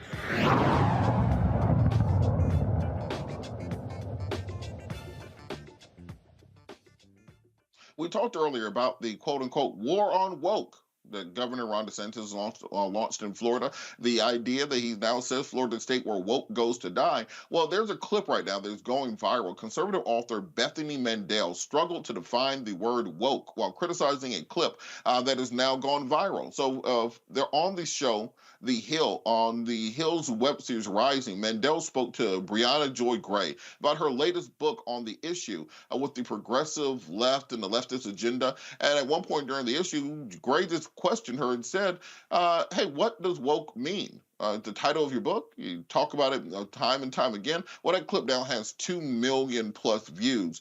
The term woke is something that's often used by Republicans and other conservatives to attack and critique Democrats. Anything progressive is woke. If you make The Little Mermaid black, that is woke. If you make a character that used to be white into a minority, that is woke. If you have a M&M that's now wearing jeans instead of high heels, that's woke. So I think we have a clip from the interview of Bethany Mandel talking about her new book, about wokeness. Let's see that clip. Of Americans consider themselves very liberal, and probably fewer of them consider themselves to be woke. And so, you know, when we talk about traditional, what does that mean to you? Would you mind defining woke? Because it's come up a couple times, and I just want to make sure we're on the same page. So, I mean, woke is sort of the idea that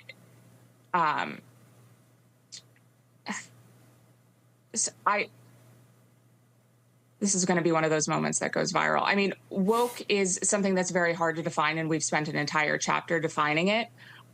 It is sort of the understanding that we need to totally reimagine and redo society in order to create hierarchies of oppression. Sorry, it's hard to explain in a 15-second soundbite. Yeah, look, your time.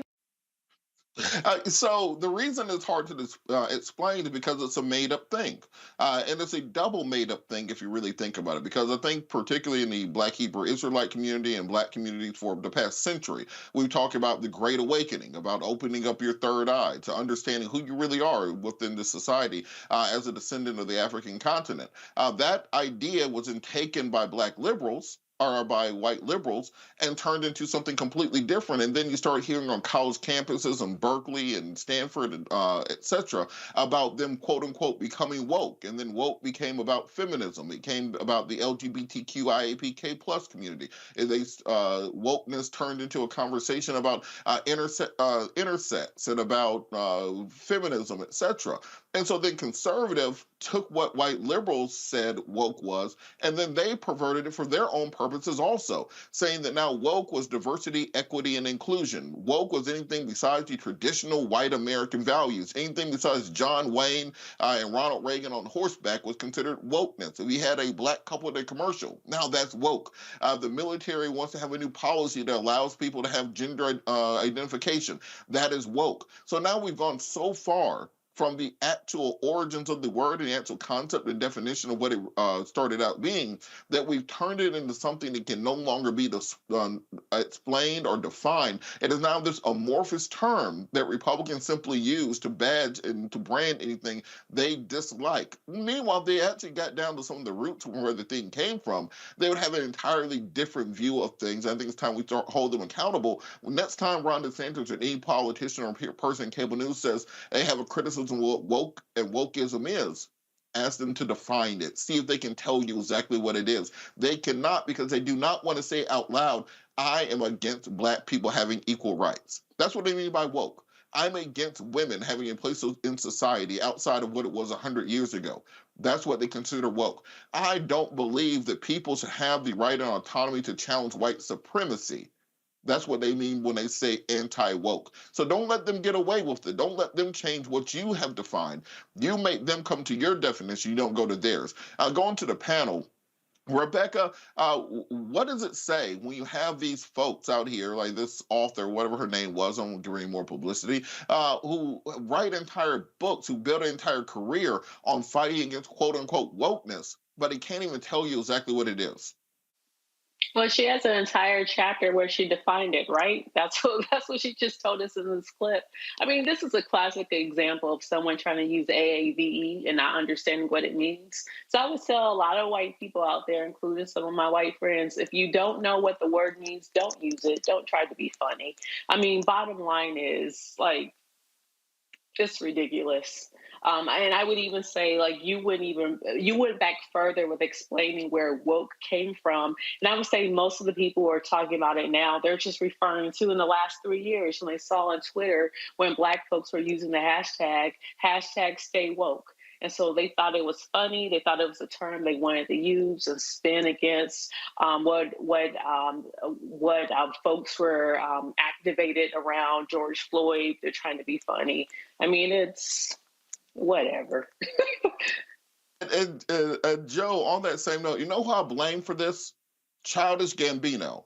Donald Glover, ATL native just as I am, and when he made that song for the Jordan Peele movie with Daniel Kaluuya, where he said "Stay woke," he made that song. That's when all of a sudden it entered the kind of national lexicon, and then that's when you started getting white liberals who took the word and kind of perverted for their own purposes. Then after that started to become associated with Black Lives Matter, the social justice movements after George Floyd. That's when Republicans just took the word just about the same time they took critical race theory and just discovered that and turned it into the new boogeyman. So how can we reclaim something that we created and have used for generations and now is being double perverted by these groups?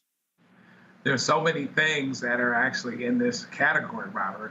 If you go to Merriam-Webster's, I actually don't mind the definition. I love that you give us the full history of it, but the definition in Merriam-Webster's is aware of and actively attentive to important societal facts and issues, including those surrounding racial justice, racial and social justice. If somebody says, stay woke, stay attentive, stay aware of important societal facts, FACTS, and issues, including racial justice, I can live with that. There's a larger story, for sure. There's more to be told, like so many things that are out here. We can go to music, we can go to pyramids, we can go to a whole lot of stuff that started with us and became perverted. So I think thing one is, knowledge is key. We're penalized for what we don't know, so we need to know that history. Robert, I had to make sure my daughter has the whole story. She can give us the Merriam-Webster's just like I can, but going back all the way to the beginning and what that means for us now, we have to take a hold of that and define that. And it's time for another show. You said what you said. Maybe you weren't kidding, or maybe half jokingly, but there's a lot of stuff that gets out here, man, at the top of the radio because of hip hop and hip hop culture, where it's being used for that purpose, but it's not Public Enemy. You know what I mean? And so therefore, we really have to do what we can to take this narrative back. And that starts off with even correcting ourselves and making sure that we talk about it the right way, and to trumpet the horn that being woke is not something for people to fear, unless, of course, you're fearing being outnumbered. I mean, we keep going back to that. There's so many things that have been corrupted, but we've got to be part of it. If they're not going to fix this for us, okay? So we have to be on the front lines in terms of making sure that it's defined properly and understanding what it means. But it's amazing that this woman wrote a whole chapter on it and couldn't explain it in 10 or 15 seconds, with quiet and no distraction. That just lets you know what we're dealing with. And Scott, the amazing thing to me that these people have to understand is white people can't be woke. The entire idea is that through prayer and meditation, you can stimulate and open your pineal gland to open up your third eye and to truly understand your position within this five-sided dimension of the positioning of the Asiatic black man going back 100,000 years to the creation of society. But they don't want to talk about that. They've turned this now into their own little term that they can say, well, the green M&M doesn't have a purse anymore, so that's being woke. How do we continue to allow our culture, our history, our society to be co-opted and then fed back to us where we're repeating their definition instead of learning what our own definition is? No, I don't think they're repeating it back to us. They're just using their own definition. I mean, listen, wokeness is not a bad word. Wokeness is a consciousness about freedom, justice, and equality in all aspects of American society as we continue to form a more perfect union. White America doesn't want to form a more perfect union. It's been perfect for them over 400 years, from slavery to civil rights, from Jim Crow to George Floyd, right?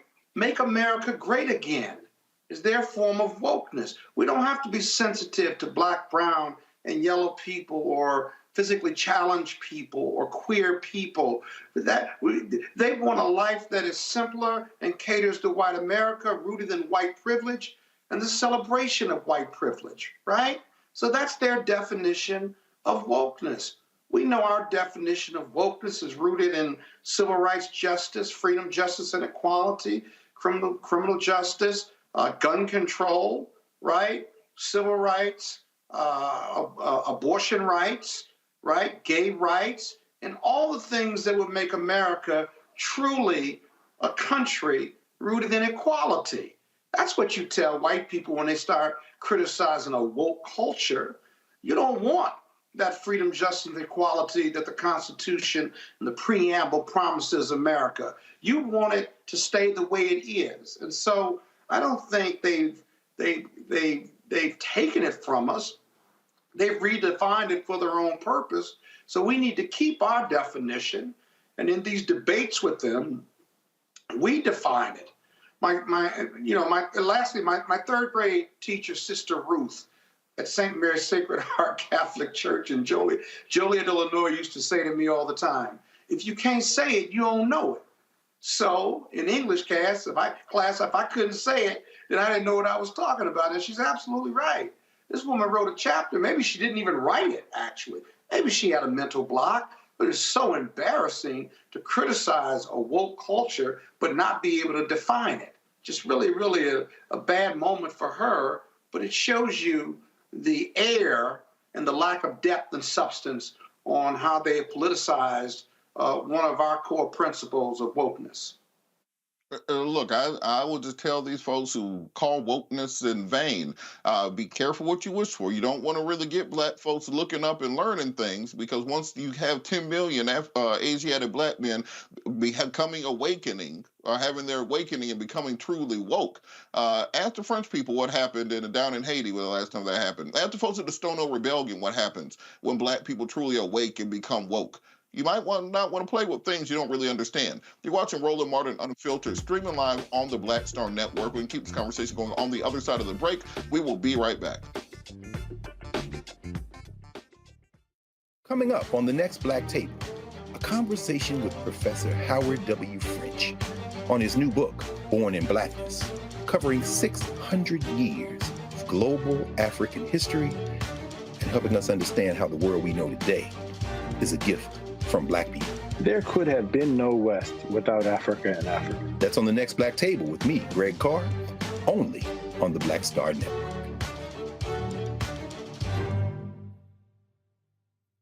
Folks, Black Star Network is here.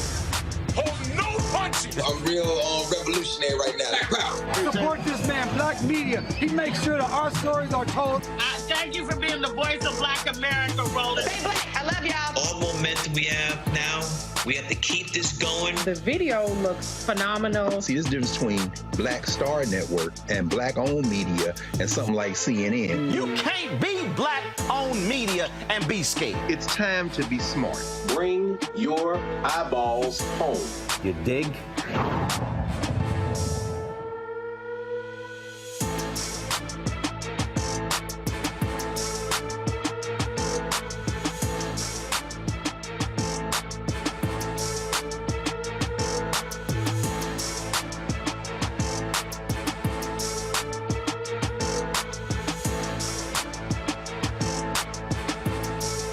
A lot of these corporations or people that are running stuff push black people if they're doing a certain thing. What that does is it creates a butterfly effect of any young kid who, wants to leave any situation they're in, and the only people they see are people that are doing this. So I gotta be a gangster, I gotta shoot, I gotta sell, I gotta do this in order to do it. And it just becomes a cycle. But when someone comes around and is making we don't do, they don't want to push it or put money into it. So that's definitely something I'm trying to fix too, is just show there's other avenues. You don't gotta be a rapper, you don't gotta be a ball player. You can be a country singer, you can be an opera singer, you can be a damn whatever, showing the different avenues. And that is possible, and it's hard for people to realize it's possible until someone does.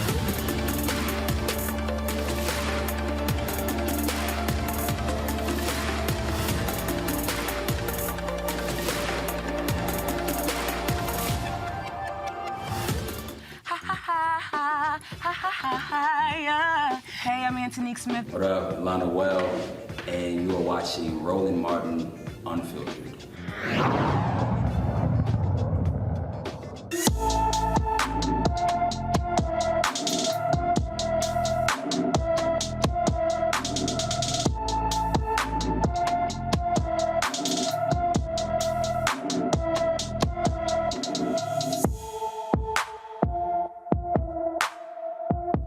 Today's Black and Missing, we have Tashonda Anderson.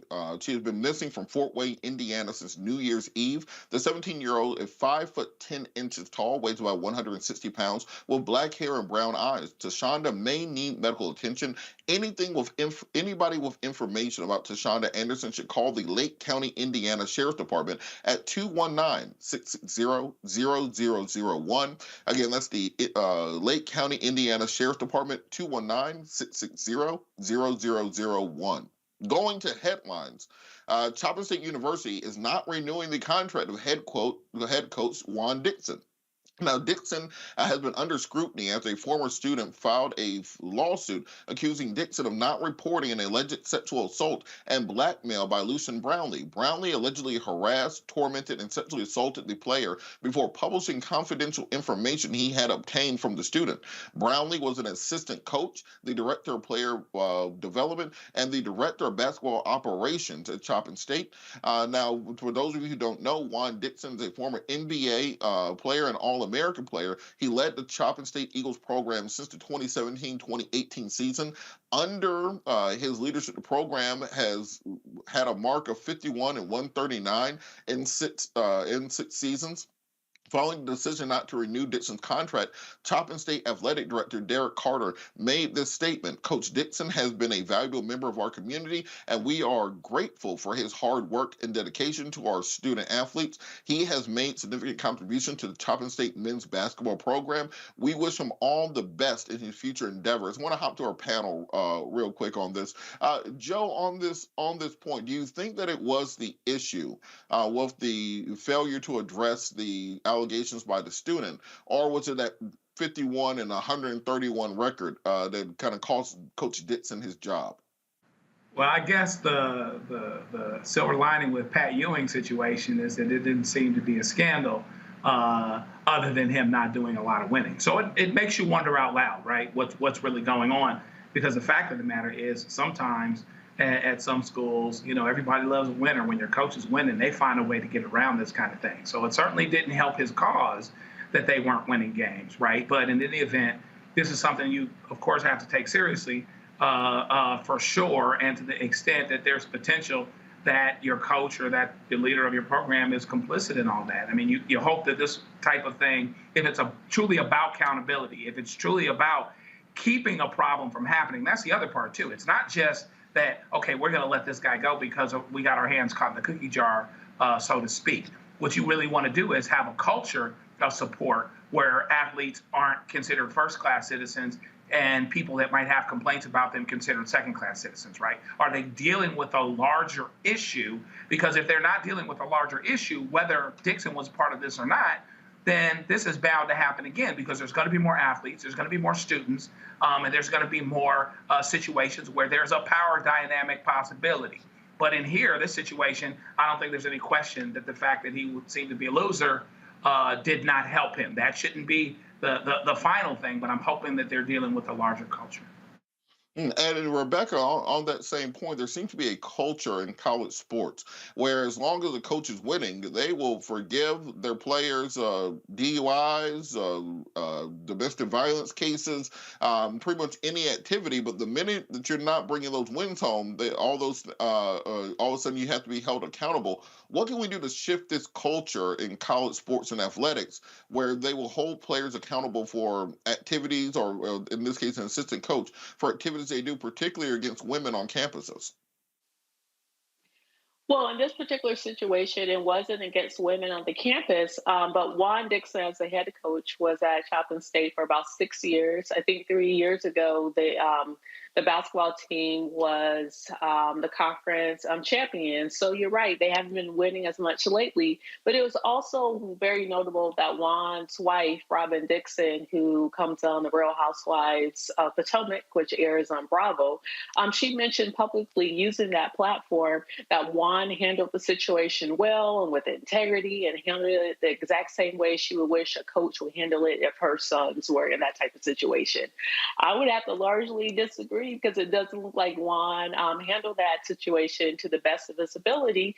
And on top of that, we're in a country that values winning. And when you start to lose, and all of a sudden those scandals start to stink a bit more. And Scott, kind of on that point, we've seen scandals at University of Alabama basketball with one of the players there, his involvement with what led to being a shooting and a young lady lost her life.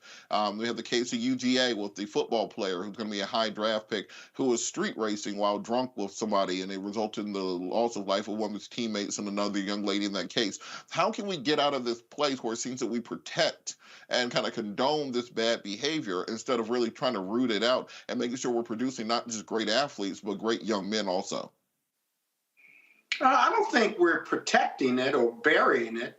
I guess those are the cases that we don't hear about. I guess they may have been protected. But in both of the cases with Jalen Carter and the other basketball player from Alabama, those are pretty high-profile matters. The ball player hasn't been charged, although he may be an unindicted co-conspirator or he may be a key material witness in that case.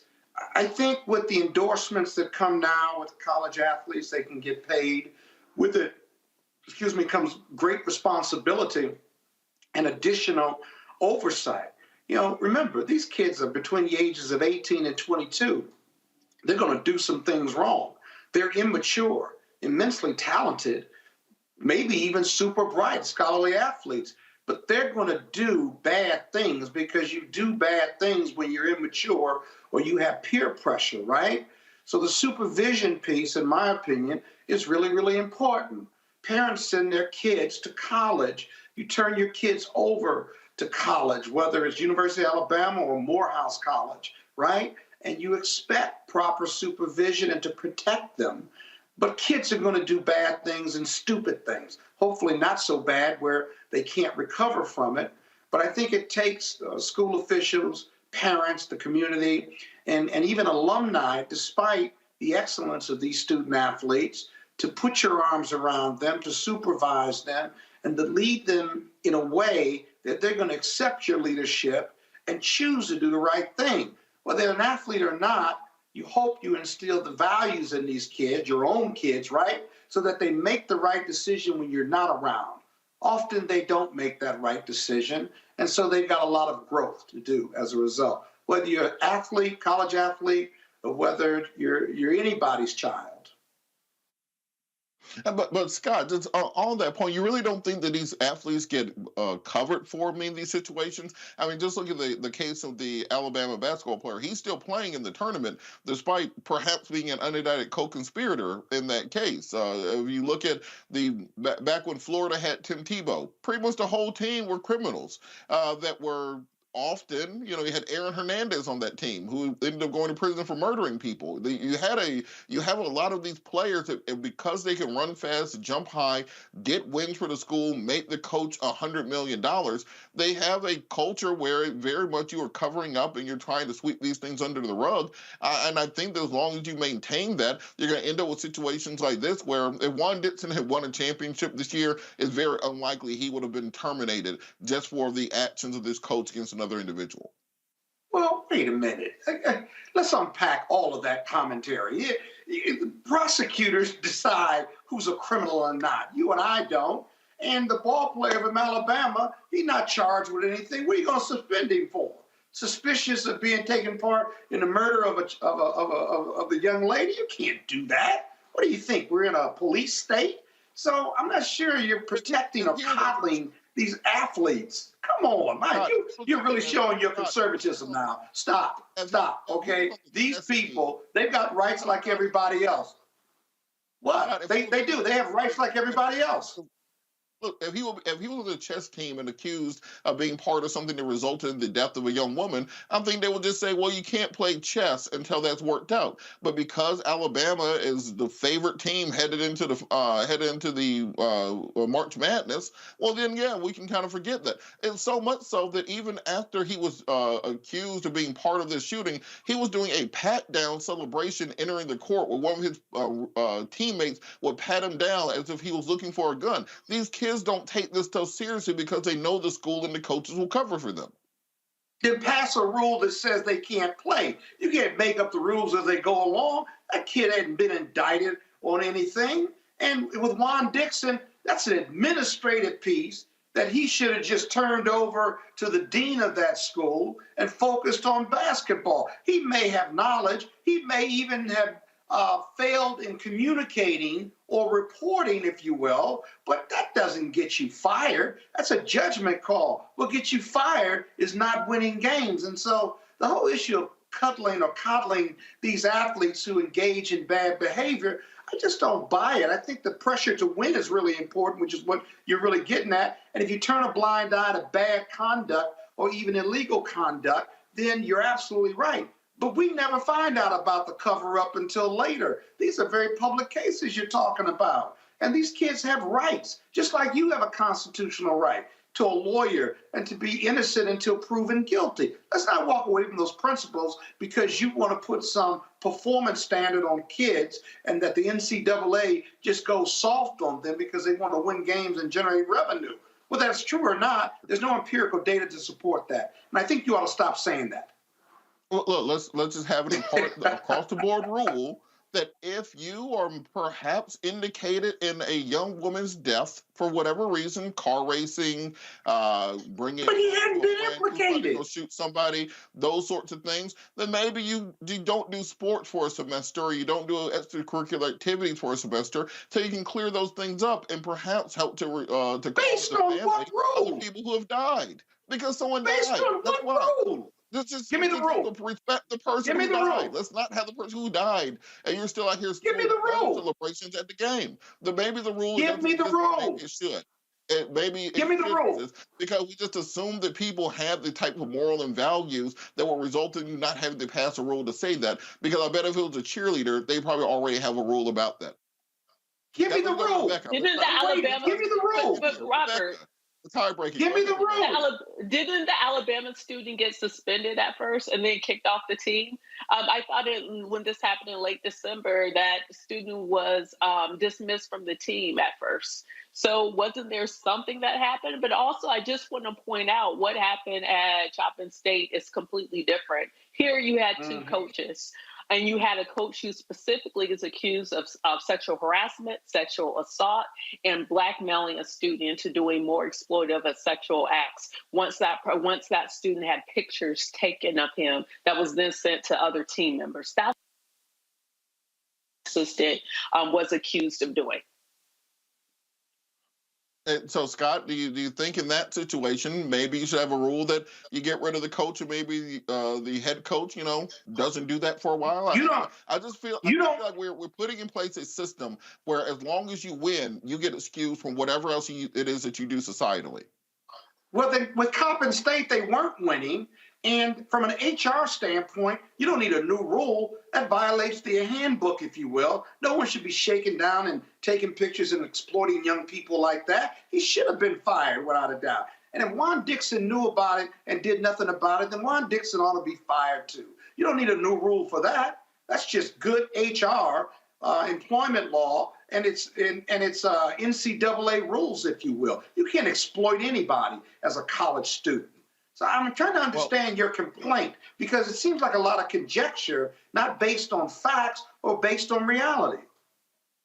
My point is that we should start injecting into our public discourse this common decency and common understanding. And then maybe it's not a good look for the university, it's not a good look for the NCAA to have somebody who's accused of being part of the death of a young woman as one of the faces of college basketball and one of the faces of the tournament going forward, particularly when their parents and her family have to see this on a daily basis, knowing that there was some involvement. Just common decency. Well, if there was a rule that said he couldn't play. We're out of time. We're way over. We'll be back after the break. You're watching Roland Martin Unfiltered, streaming live on the Black Star Network.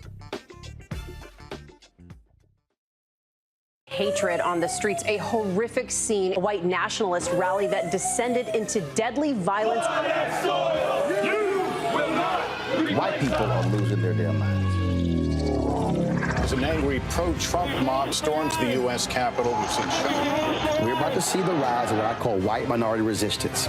We have seen white folks in this country who simply cannot tolerate black folks voting. I think what we're seeing is the inevitable result of violent denial. This is part of American history. Every time that people of color have made progress, whether real or symbolic, there has been what Carol Anderson at Emory University calls white rage as a backlash. This is the rise of the Proud Boys and the Boogaloo Boys. America, there's going to be more of this. Here's all the Proud Boys, guys. This country is getting increasingly racist in its behaviors and its attitudes because of the fear of white people. The fear that they're taking our jobs, they're taking our resources, they're taking our women. This is white fear.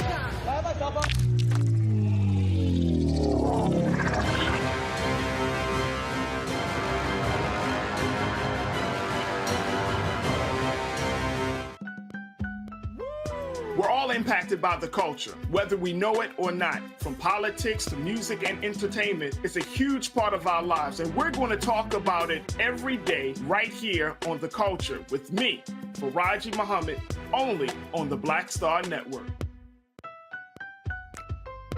Pull up a chair, take your seat. The Black Tape with me, Dr. Greg Carr, here on the Black Star Network. Every week, we'll take a deeper dive into the world we're living in. Join the conversation only on the Black Star Network.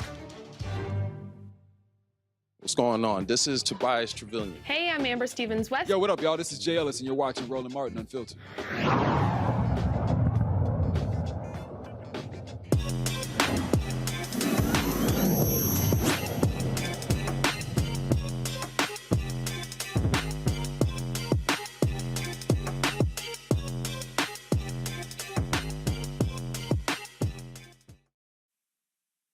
And tonight's Tech Talk segment, we're talking about the reading revolution. And 2019 National Assessment of Educational Progress found that only about 18% of Black fourth graders could read at grade level. Additionally, 15% of eighth graders were found to be proficient at reading. And we all know that after the pandemic, after Zoom school and a couple years of social distancing and isolation, those scores have dropped by as much as 3%. Because of this, the creators of the web-based reading support program, Reading Revolution Online, have created a program that helps children build reading skills, confidence, and cultural identity development by equipping them for success in school and life. Chike Achua, the creator of Reading Revolution Online, joins me from Atlanta, Georgia. Chike, how are you doing this evening? I am blessed. How are you today? I am outstanding. So talk a little bit about what led you to the development of this product of this program, because we see so many children. We've all heard the statistics saying that they decide where to build jails and prisons at based on third grade reading score. What really inspired you to develop a program to help young Black students read? Well, it started when I was a language arts teacher and a reading specialist, when I noticed that, many of our students were not doing well. And in my area as a reading specialist, they sent all the students to me who had not passed the state test in reading. So every day I would write up a brief reading selection about a Black hero or shero, ancient or modern. And then I would add 10 multiple choice questions that would simulate how they would experience this content on the state reading test, because it was supposed to be similar to the structure. The difference is the content was about our history and about our culture that I knew that they were not getting in their other classes. And so in the process of doing that over time, we began to take that information and then put it into a book called Reading Revolution. That book did very, very well nationally and internationally. But in 2018, we began digitizing the content, and then we recently released Reading Revolution Online. It's an interactive multimodal platform. So for each of the reading selections about a Black hero or shero, ancient or modern, there's also a captioned video. There is a vocabulary activity. There's a grammar and writing activity, because we want to make sure that our children are proficient in all of those different areas. Listen, we know that our children are brilliant beyond measure, and that those low scores that you cited a little bit earlier are not an indication of their intelligence or their capability. What it is it's an indication of the access and opportunity gaps that our children don't have access to quality teachers and to quality programs like this. You know, throughout the show, kind of the theme has been this attack on diversity, equity, inclusion in education, particularly in Florida, which has been kind of the casus belli of the show today. Can you explain why it's so important to present education in a form that is culturally and ethnically and language-wise amenable and digestible by students, and why it's important to actually have books and programs with topics and with figures that reflect them and they can see themselves in? So important to have culturally relevant material, because when information is irrelevant, then students begin to check out. We know almost 100 years ago, Carter G. Woodson told us about the damages that miseducation causes when children are given an education or a type of schooling that doesn't speak to their reality or life as they will face it. But then Mwalimu Mubaruti says miseducation leads to diseducation. And diseducation is an anti-learning psychology. What does that mean? It means you've lied to me so much, now I don't want to learn anything. So I have just mentally checked out. Even though I haven't dropped out of college or out of school, I have opted out. So many of our children are mentally checking out, but Reading Revolution is changing that for our children. Our children are more engaged. They're learning the truth about their history and their culture, and they're loving engaging in these activities, and it's done in a manner that stimulates their intellectual and academic and cultural growth. All right, I want to bring the panel in. There's we lost Scott, but Rebecca, did you have questions about the Reading Revolution online? Yes, Dr. Akua, even before kids get to school, what are tips that parents could do to engage their children and help them develop a love of reading? One of the best things that parents can do with their children is to read with their children every single day. And that can start from a very, very early age. One of the things that does is it increases reading fluency, it increases reading comprehension, it increases vocabulary development.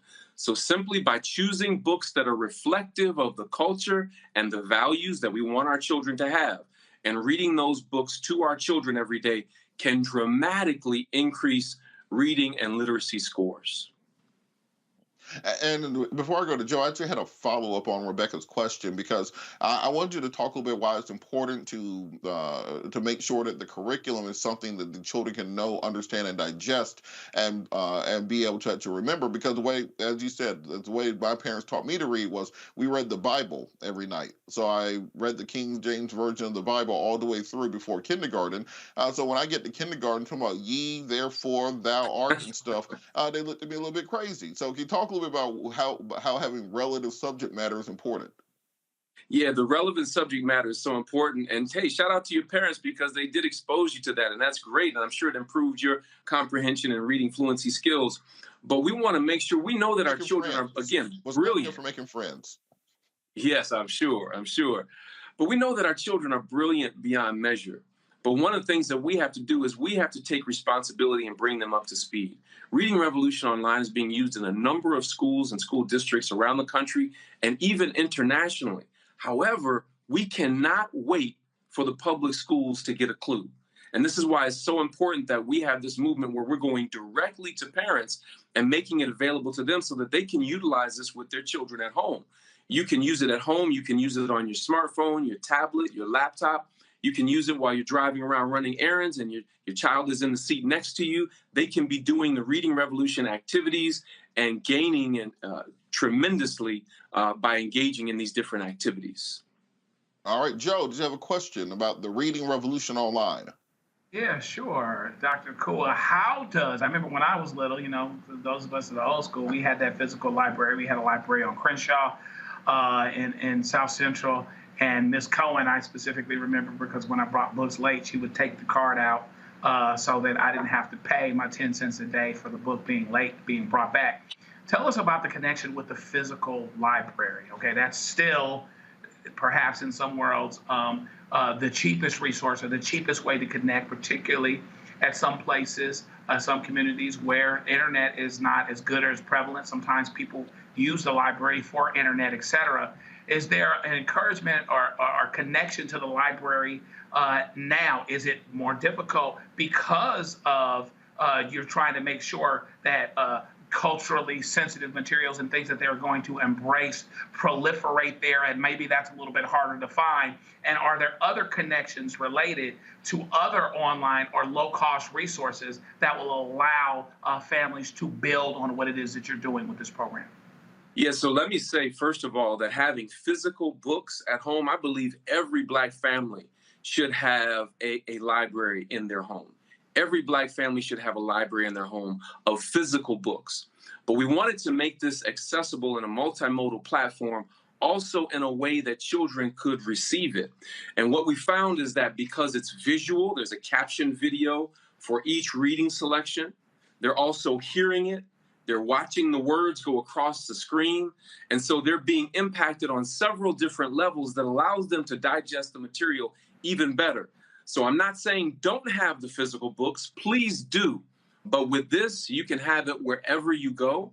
In addition, it tracks your child's progress across 90 different reading selections and 4 activities for each of those 90 reading selections, all in an interactive platform that parents can log into. And so that's why we highly recommend it. In about a minute, can you tell us just kind of the nuts and bolts of how this program works and how kind of it differentiates from many of the other things on the market? Sure. One of the things that differentiate it, first of all, is the cultural content. One of the challenges that we're facing is that, our children are exposed to a culturally irrelevant curriculum. Even in the few places and spaces where African Americans are mentioned, it's not an authentic representation of our culture.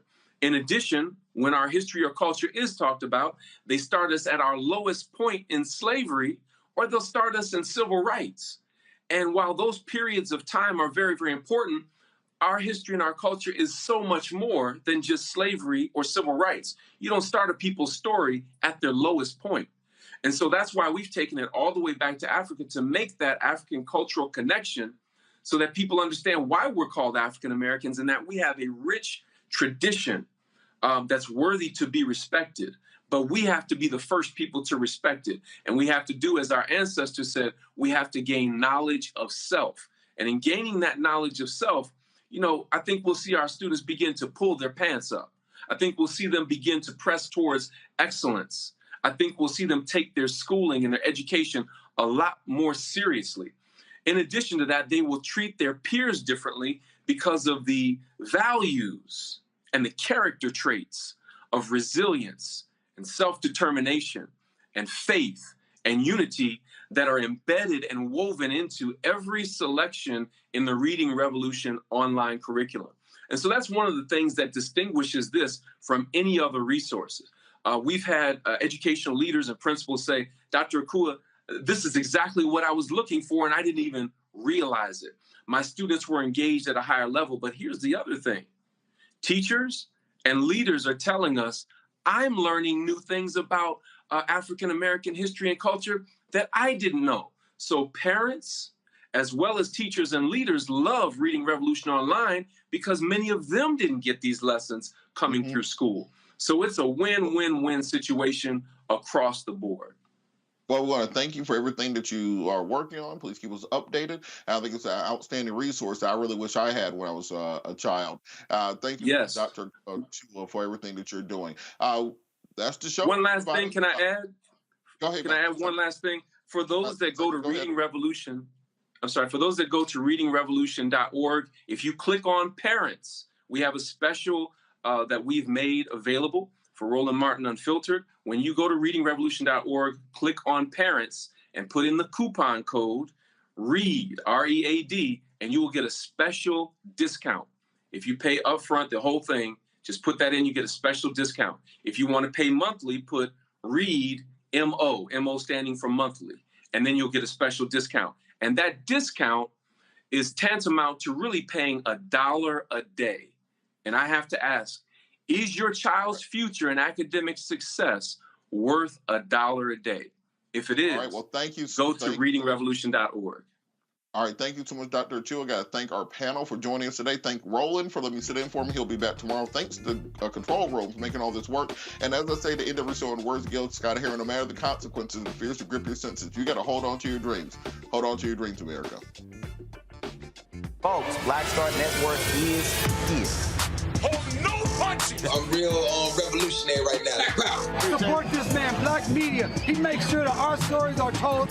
Thank you for being the voice of Black America, Roland. Stay black. I love y'all. All momentum we have now, we have to keep this going. The video looks phenomenal. See, there's a difference between Black Star Network and Black-owned media and something like CNN. You can't be Black-owned media and be scared. It's time to be smart. Bring your eyeballs home. You dig? Pull up a chair, take your seat. The Black Tape with me, Dr. Greg Carr, here on the Black Star Network. Every week, we'll take a deeper dive into the world we're living in. Join the conversation only on the Black Star Network. Hi, I'm Dr. Jackie Hood Martin, and I have a question for you. Ever feel as if your life is teetering and the weight and pressure of the world is consistently on your shoulders? Well, let me tell you, living a balanced life isn't easy. Join me each Tuesday on Black Star Network for a balanced life.